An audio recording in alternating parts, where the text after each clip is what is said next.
여야 모두 당 대표를 비롯한 차기 지도부를 뽑는 전당대회 앞두고서 정말 분주한 상황인데요. 일주일 앞으로 다가온 국민의힘의 전당대회, 일부 지지자들 사이에서 이 물리적 충돌까지 발생을 하면서 좀처럼 진흙탕 싸움의 오명을 벗지 못하고 있습니다. 네, 이 사실상 6탄전이라고 볼 수 있는 이 거친 몸싸움이 벌어진 곳 바로 이 어제 오후에 열린 충청권 합동연설회장이었습니다. 이 당대표 후보들의 정견 발표가 차례로 이어지면서 나경원, 원희룡 후보에 이어서 한동훈 후보가 연단에 올랐는데 한 후보가 이 발언을 시작하자마자 이 청주석 곳곳에서 환호와 야유가 이 뒤섞여 터져 나왔고요. 일부 청중은 한동훈 배신자라고 외쳤습니다. 이어 이 한 후보의 연설 도중에 한 방청객이 의자를 집어 던지려 했는데요. 그러자 한 후보 지지자로 추정되는 참석자들이 이를 제지하기 위해서 몰렸고 또 반대측 참석자들까지 뛰어들면서 이 물리적 충돌까지 벌어진 겁니다. 당 선관위가 원희룡 한동훈 후보 측에게 이 상호 비방을 자제하라 이렇게 옐로 카드를 꺼냈다는 소식 저희도 전해드렸죠. 그 이후에 당권 주자들 어느 정도는 네거티브전을 좀 자제하려는 듯한 그런 모습을 보이는 걸로 알고 있었는데 이 충청권 합동연설에서도 과연 그런 모습 보여줄까 관심을 모으고 있다. 어제 저희가 그렇게 전해드렸던 겁니다. 그런데 이 일부 극성 지지자들 그리고 유튜버를 중심으로 해서 이렇게 돌발 상황이 벌어지면서 결국 전당대회 과열 양상 6탄전으로까지 확전된 지금 그런 모양새입니다. 맞습니다. 이 돌발 상황의 합동연설회장 현장은요 삽시간에 아수라장이 됐고요. 한동훈 후보는 결국 이 준비한 원고를 모두 읽지 못하고 연설을 마무리했던 것으로 알려졌습니다. 어제 이 충돌 상황 영상으로 보시겠습니다.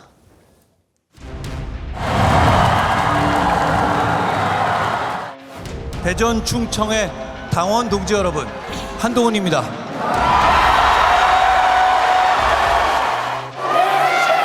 저는 오늘 이곳 천안에서 그냥 두세요. 괜찮습니다. 계속 소리 지르도 괜찮습니다. 마당에서 우리 국민의힘에 분노하셨습니다. 여러분 진정해 주십시오. 여러분, 우리 정치가 보일 모습은 이런 모습이 아닙니다. 우리 국민의힘의 정치는 이 수준이 아니지 않습니까? 저에게 배신자라고 외치는 것은 좋습니다. 그렇지만 다른 분의 의견을 묵살하지 말아 주십시오. 다른 분에게 폭행을 하진 말아 주십시오. 그거면 됩니다. 전례 없는 6탄전 상황 속에서요 당권 주자들의 신경전도 이어졌습니다. 한동훈 후보와 원희룡 후보와 한동훈 후보 서로를 직접 겨냥하고 나서기까지 했습니다. 네, 한동훈 후보는 어제 합동 연설회가 끝난 후 자신의 SNS를 통해서 일부 원희룡 후보 지지자들이 자신의 연설을 방해하고 의자를 들어 던지기까지 했다고 주장했고요.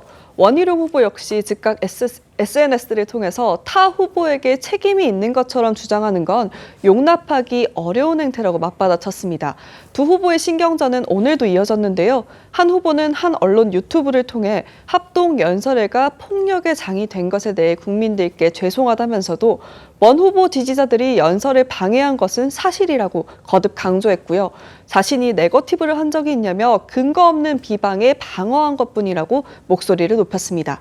반면 원 후보는 저희 TV조선 유튜브에 출연해서 이런 일이 벌어진 건 참 안타깝다면서도 합동연설회에서 한 후보에게 배신자라고 외친 사람이 자신의 지지자인지는 알 수 없다. 오히려 한 후보 지지 유튜버가 자신의 지지자로 보이는 사람들을 폭행하는 영상은 있다고 들었다. 이렇게 주장하기도 했습니다. 두 사람 목소리 이어 들어보시죠. 전당대회가 이렇게 마타도어와 이런 폭력의 장으로 되는 것에 대해서 대단히 죄송하다는 말씀을 드립니다.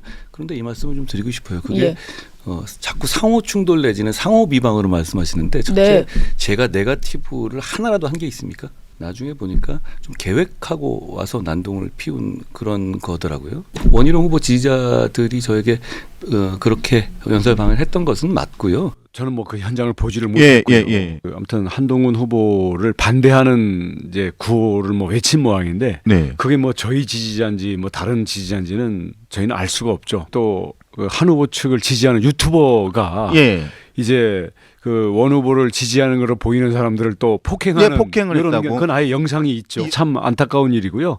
이런 일이 일어나서는 안 되죠. 그런데 이 팬클럽들의 이 행동들이 과거 우리 당에서는 없었던 그런 부분들이 유입이 돼 있는 게 아닌가 이런 것들을 걱정을 많이 하고 있습니다. 합동연설에서 6탄전까지 벌어진 국민의힘의 전당대회 상황, 말 그대로 국민의 실망감이 이만저만이 아니다, 이런 평가 가능해 보입니다. 어떻게 보십니까? 어제 충청지역 합동연설에서 굉장히 불미스러운 상황이 발생을 했죠. 두 가지를 말씀드리지 않을 수 없을 것 같습니다. 일단 전당대회장에서의 폭력은 어떠한 경우에도 정당화될 수 없을 뿐만 아니라 굉장히 엄하게 처벌되는 범죄 행위입니다. 여러 사람이 이렇게 합세해서 의자를 던지고 하는 행위는 그 자체로 형법상 특수폭행에 해당을 하고요. 그다음에 정당법 제49조 2항에 별도의 처벌 규정이 있습니다. 당대표 경선 등과 관련해서 이 다수인이 선거운동을 위한 시설에서 위험한 물건을 던지는 행위는 중호자는 3년 이상의 징역, 그리고 다른 사람을 지휘하거나 다른 사람의 앞장서서 행동한 자는 7년 이하의 징역, 또 다른 사람의 의견에 동조해서 행동한 자는 2년 이하의 징역, 이런 처벌 규정이 있습니다.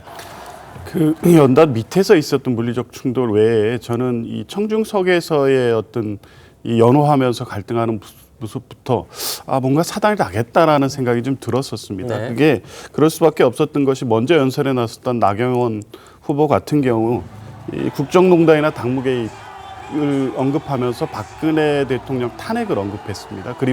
그리고 나서 한동훈 후보를 공격했고요. 그리고 이어서 나온 원희룡 후보도 이번에 특검 수용 입장 밝힌 것이 대통령 탄핵으로 연결될 것이다, 이렇게 하면서 한동훈 후보를 비판했거든요. 한동훈 후보 지지자들을 자극을 했고, 그 이후 나온 한동훈 후보의 연설에서 지지자들 간에 이렇게 서로 연호하면서 부딪히게 됐고, 결국에 그래서 연단 밑에서의 그런 물리적 충돌로 이어졌습니다. 이렇게 후보들 간에 퇴로 없는 싸움을 시작했고, 이게 네거티브 공강이 계속되고 있기 때문에 이런 지지자들 간에 회복할 수 없는 심리적 갈등이 확대되고 있다고 보여지고요. 문제는 후보들이 이런 거를 수습하기 위한 노력을 제대로 안 하는 것으로 보입니다. 한동훈 후보 같은 경우에도 이 문제의 책임 소재에 관해서 굳이 언급을 하면서 원희룡 후보 측을 비판한 인터뷰를 했더라고요. 상당히 앞서가는 것으로 지금 조사가 나오고 있는데, 오히려 넓게 품어안는 모습을 보이는 것이 본인의 득표 전략에도 도움이 될 텐데, 이제 회복하기 어려운 감정 싸움이 계속되고 있는 게 아닌가 싶습니다. 네.